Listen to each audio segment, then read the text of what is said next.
My name's Mark Kovic, and in this video we're going to take a deep dive in music marketing. One of the biggest questions I get asked. If I had $1 and I had to market my music, where would I spend it and how would I spend it?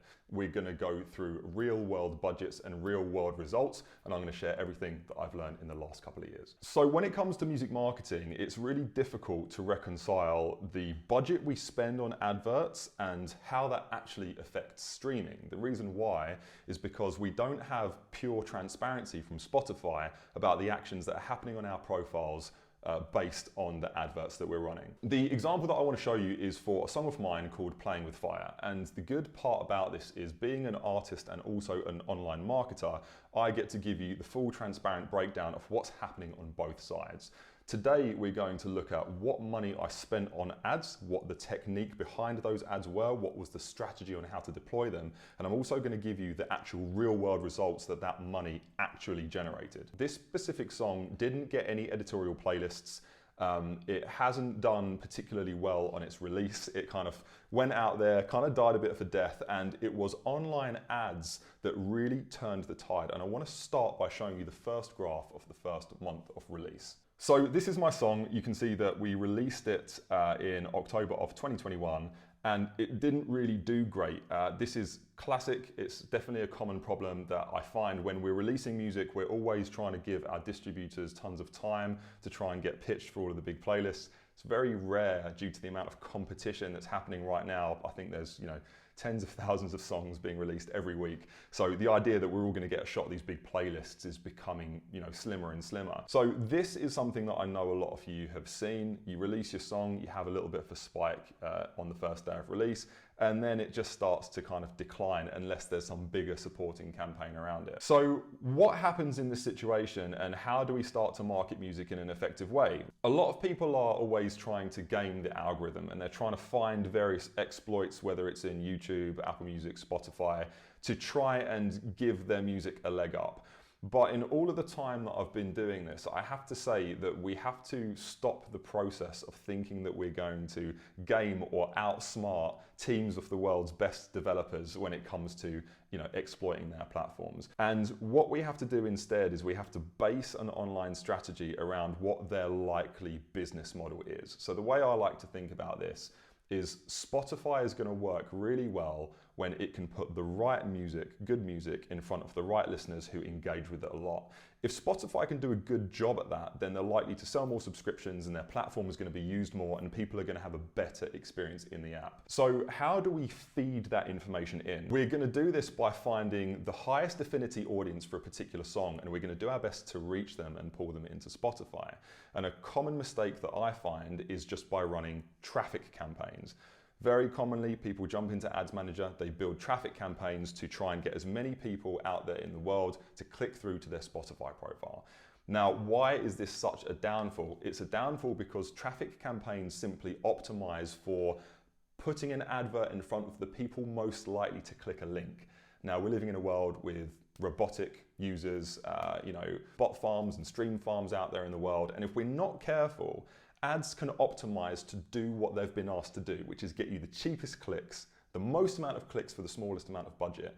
And we can flood our Spotify profile with really bad traffic, poorly engaging users if they're even real. And what happens is, in one foul swoop, we waste budget, we get bad traffic into our Spotify profile, and then Spotify's algorithms learn that the users listening to our music just aren't that engaged. And then guess what? Spotify's algorithm starts to actually suppress our profiles and show our music to less people.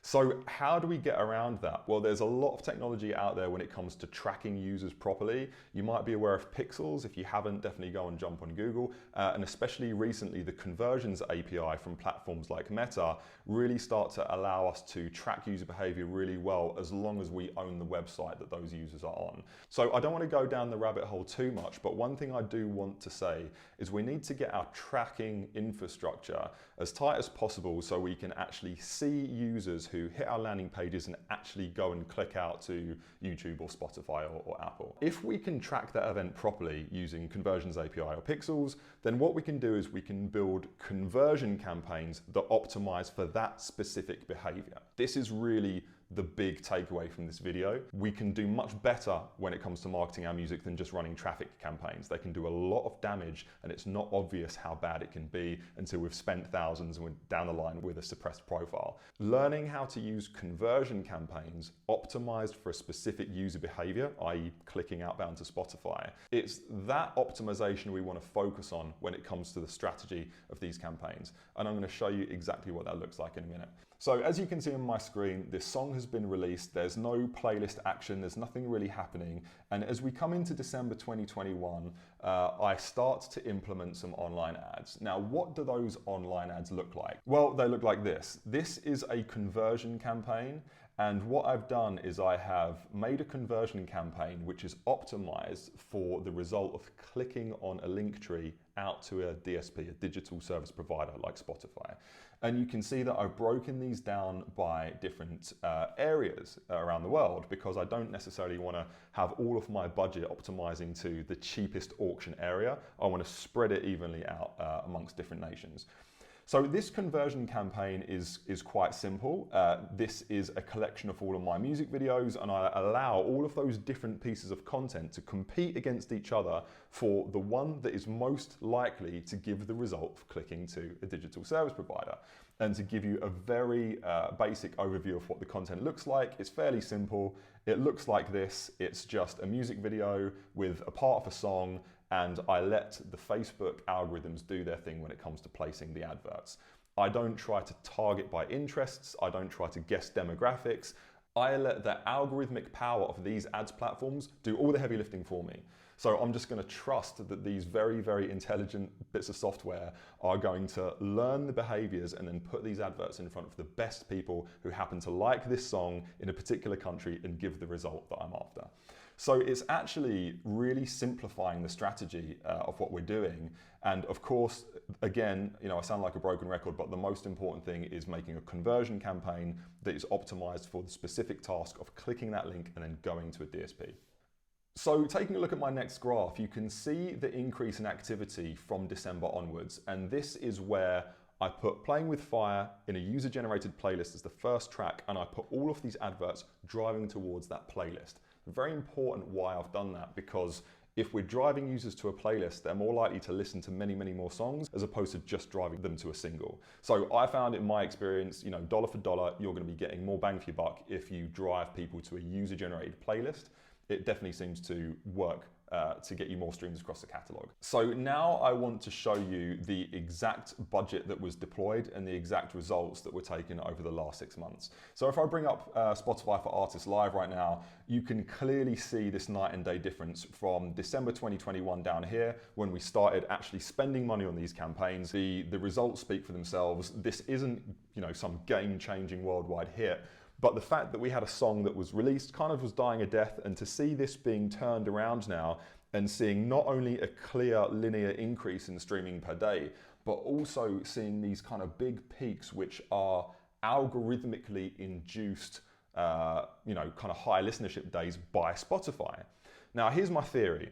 If we rewind back a little bit to Spotify's business model, if we can find good users with good music and drive them into the platform and they engage well and they enjoy using the platform, Spotify is designed internally to try and study and algorithmically predict which songs are retaining users. We have to understand that there's a huge element of a song resonating with a particular audience. If a song doesn't resonate, no money in the world is ever going to make it a success.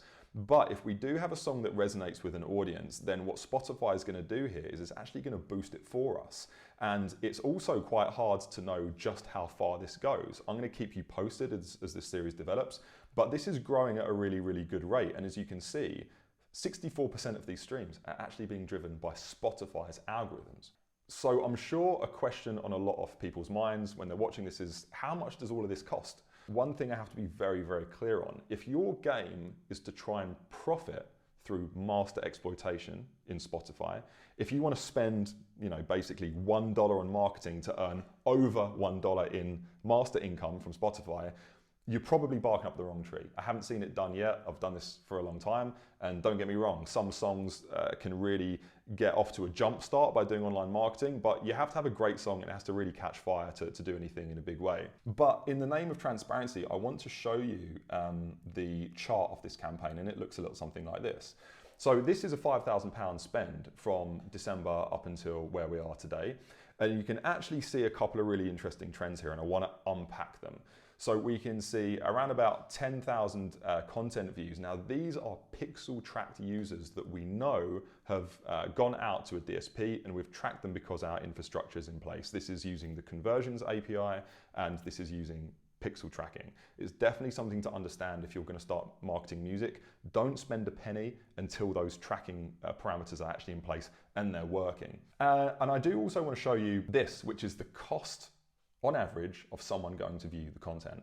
And notice how expensive it was when we started this campaign. So when we kicked things off, the average price to get a user to Spotify was huge. It becomes cheap because Meta or Facebook or Instagram or TikTok or whatever platform you're talking about, YouTube, Google, they have algorithmic engines that are trying their best to place your adverts in front of the best people possible. And it can only do that by having a tracking mechanism to see which users are responding well and which users aren't responding. So it can optimize to the goal that you've set, just like we discussed earlier. So in this situation, things can be really expensive to start with, but as it learns and as it gets more data, its placements of ads becomes better and better at predicting who is going to like a certain bit of content. And as the months go on, as the data comes in and as Meta learns more and more and more, the price on average for someone to view content becomes less and less and less.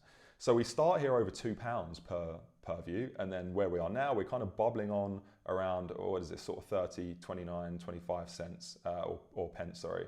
And we can see that this is nicely optimized now. And it just goes to show that these algorithmic engines can take months to actually work. So if we look at the spend starting from December to where we are now, the correlation is practically perfect. Here we are is where the start of the campaign is, and we can see this lovely linear increase. We can see these algorithmic peaks. To sum up this video, I hope that this has been a kind of a good way of blowing the top off all of these theories of people saying that you can game Spotify, you can game the algorithm. I definitely want to make it clear this isn't some like money-making scheme. You're not going to make money easily on average if you're promoting music just to earn money back from Spotify. But this is perfect if you're looking to develop a fan base in a particular area. You can geolocate these ads to a particular country that you're going to be touring. It works really, really well. And the final cherry on the top is a little secret that I've developed over the last couple of years of doing this, which is once you have tracked users who have gone outbound to a DSP, build a reach campaign. And all a reach campaign is a campaign that reaches as many people for as cheap as possible. The secret sauce here is that if the pool of users is only the pool of users that you've already tracked through the conversion campaigns going through to your DSPs, then if we have a reach campaign for that same pool of users and we put something called a frequency cap on, which says, you're allowed to serve the same people this advert, once every 3 days. What happens is that same warm pool of users that are already going to your site, they're getting served more ads and they're going to listen again and again and again. And what I found is from Spotify's end, I would presume, as it sees good data, good users coming in, listening to a lot of the catalog, and then they see the same return users coming back in, the engagement level of your catalog to those users is higher. That means that Spotify is getting more good data in, and it's helping Spotify's algorithms to push your music in front of more similar people. So all in all, you have two very powerful algorithmic engines that you can use if you have a good online ads strategy. And this is our takeaway on if you were going to spend $1 on music marketing, how you do it. I hope this video was helpful. Make sure you click like and subscribe. Any questions, the email is in the description, and good luck.